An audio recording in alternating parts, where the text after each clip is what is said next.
ایمانی مجالسو کې د بندگانو حقوق هم پیژنو او بندگانو کې ټولو نه اول لمبر کې چې ډیر حق دی د الله حق پسې هغه د والدینو کریمینو دی.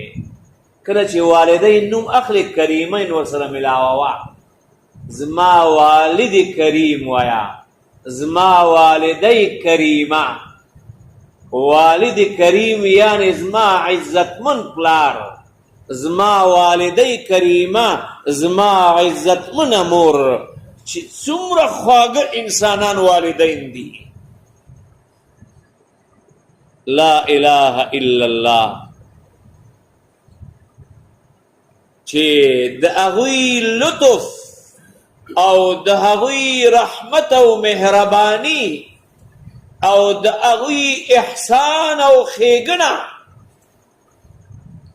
کله را یاده کې او تانه د هغوی انتقال د دنیا نه شوی، ته وې ربه که راته ووایې چې څه غواړې دنیا کې او دنیا کې راته چانس راکړې چې څه غواړې، ربه زه به دا ووایم چې ما ته زما والدین را ژوندي که چې د دوی خدمتګار، د دوی خادم او د دوی غلام ځان نه جوړ کړم. لا اله الا الله.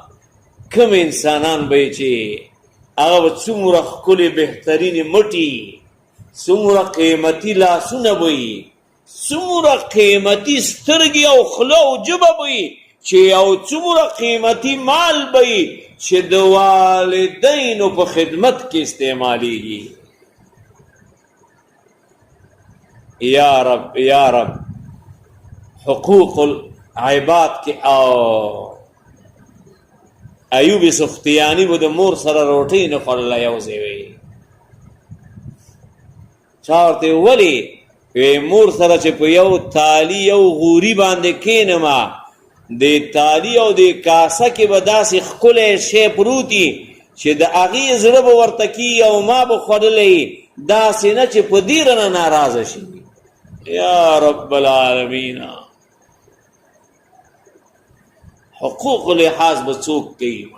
شته انسانان، خواږه انسانان شته. ایمان مونږ ته درس را کوي، ایمان مونږ ته تربیت را کوي چې ای مؤمنه چې ته زما دعویدارې، نو د حقوقو به ډېر زیات لحاظ کوي.